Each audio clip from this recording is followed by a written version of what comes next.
Luc, chapitre 11. Jésus priait un jour dans un certain endroit.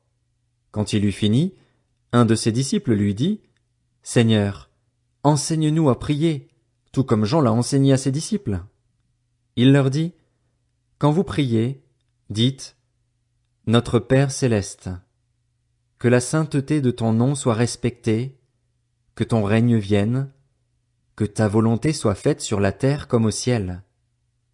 Donne-nous chaque jour notre pain quotidien.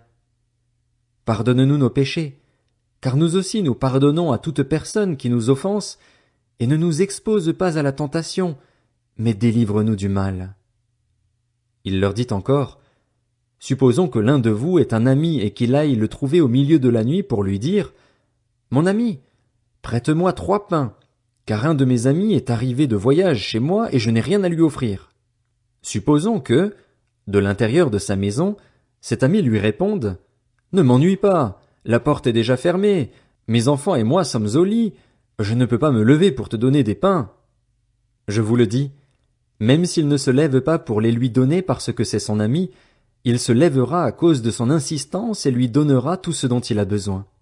Et moi, je vous dis, demandez et l'on vous donnera. Cherchez et vous trouverez. Frappez et l'on vous ouvrira. En effet, tous ceux qui demandent reçoivent, celui qui cherche trouve et l'on ouvrira à celui qui frappe.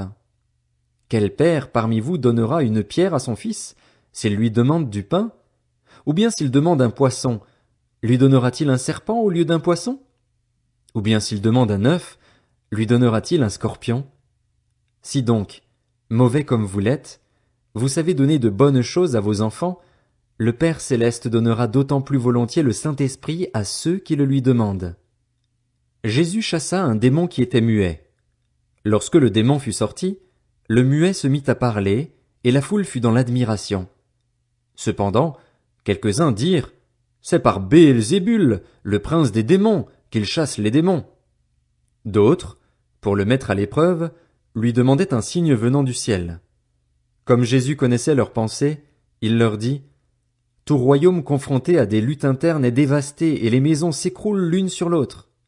Si donc Satan lutte contre lui-même, comment son royaume subsistera-t-il, puisque vous dites que je chasse les démons par Béelzébul?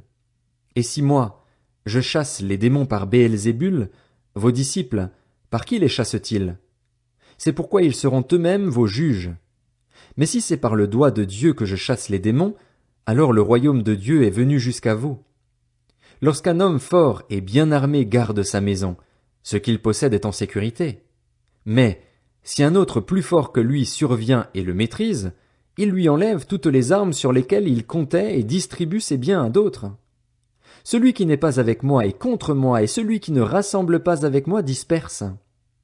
Lorsqu'un esprit impur est sorti d'un homme, il va dans des endroits arides pour chercher du repos.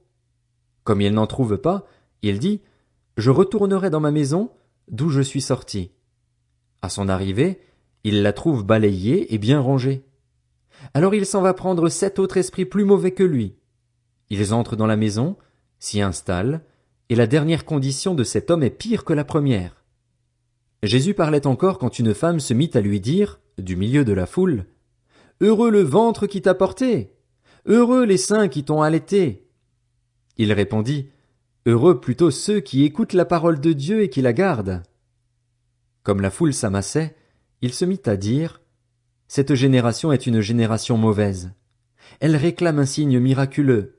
Il ne lui sera pas donné d'autre signe que celui de Jonas, le prophète. » En effet, de même que Jonas a été un signe pour les Ninivites, de même le Fils de l'homme en sera un pour cette génération. Lors du jugement, la reine du Midi se lèvera avec les hommes de cette génération et les condamnera, parce qu'elle est venue des extrémités de la terre pour entendre la sagesse de Salomon. Or, il y a ici plus que Salomon. Lors du jugement, les habitants de Ninive se lèveront avec cette génération et la condamneront, parce qu'ils ont changé d'attitude à la prédication de Jonas. Or, il y a ici plus que Jonas. Personne n'allume une lampe pour la mettre dans un endroit caché ou sous un seau, mais on la met sur son support, afin que ceux qui entrent voient la lumière. Ton œil est la lampe de ton corps. Lorsque ton œil est en bon état, tout ton corps est éclairé. Mais lorsque ton œil est en mauvais état, ton corps aussi est dans les ténèbres. Veille donc à ce que la lumière qui est en toi ne soit pas ténèbres. Si donc ton corps tout entier est éclairé, sans aucune partie dans les ténèbres, il sera entièrement éclairé comme lorsque la lampe t'éclaire de sa lueur. Pendant que Jésus parlait, un pharisien l'invita à dîner chez lui. Il entra et se mit à table. Le pharisien vit avec étonnement qu'il ne s'était pas lavé avant le repas. Mais le Seigneur lui dit, « Vous, pharisiens, vous nettoyez l'extérieur de la coupe et du plat, mais à l'intérieur vous êtes plein d'avidité et de méchanceté. Homme dépourvu de bon sens, celui qui a fait l'extérieur n'a-t-il pas fait aussi l'intérieur?